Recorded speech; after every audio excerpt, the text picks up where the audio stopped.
Hi guys, welcome back to our field trip. We made it down the wild waterfall. Now we're just taking a little break on our lawn chair. You will need to get a copy of the poem, The Swing. So if you don't have one, go ahead and pause me and go get it because we're going to be going through this together, okay? The Swing by Robert Louis Stevenson. All right. Now, have you, and I know you have, maybe do you enjoy going on a swing? How does it feel when you go super high? Or does it make you nervous when you go super high? I know when I was a kid, I used to go high and then jump off. Don't tell mom and dad I recommended that because I don't want you to get hurt. But it is so fun. All right? So our poem today is about a swing and how the child feels when they're on the swing. Please go ahead and read it silently to yourself. Begin.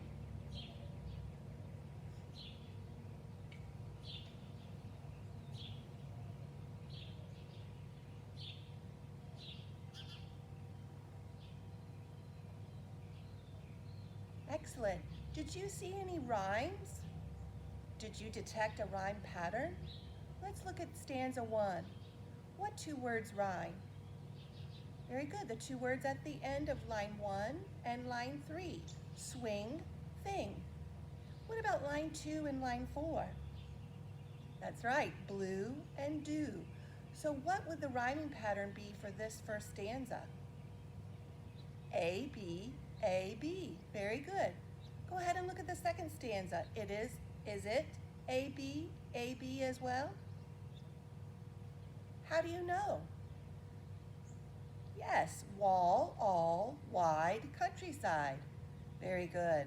Let's double check stanza 3. Is it also A, B, A, B? I believe it is. Green, again, I guess that's how you say it, brown, down. Green and again, I guess it's how you say it might rhyme. But I think it's close enough to the A, B pattern. Very good. Let's go ahead and read it together. The swing.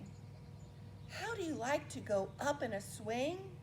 Up in the air so blue? Oh, I do think it is the pleasantest thing ever a child can do. Up in the air and over the wall, till I can see so wide, river and trees and cattle and all, over the countryside. Till I look down on the garden green, down on the roof so brown, up in the air I go flying again, up in the air and down. Do you kind of get the feel of a swing when you read that poem? I do. Very good. There's one other thing I wanted to talk about. We have talked about figurative language before. Remember automatopoeia? The sounds, bang, bang, woof, woof. Okay? That's a figurative language. How about idioms? That's a piece of cake. That was an idiom. Remember, we did a lot of fun idioms. And today's figurative language is called hyperbole. Can you say it? Hyperbole. Very good. And what hyperbole is just exaggeration. This poem has some examples of the writer exaggerating. Let's see if we can find one. Very good. Let's look when he says, swinging is not just pleasant, but in fact the pleasantest thing that a child can do. All right, that's a pretty big statement. The most pleasant thing a child could ever do? I think that's an exaggeration. Do you? Yes, me too. Also, he says he can swing high enough to see the countryside. Do you think you can go so high to see the whole countryside? Probably not. Exaggeration.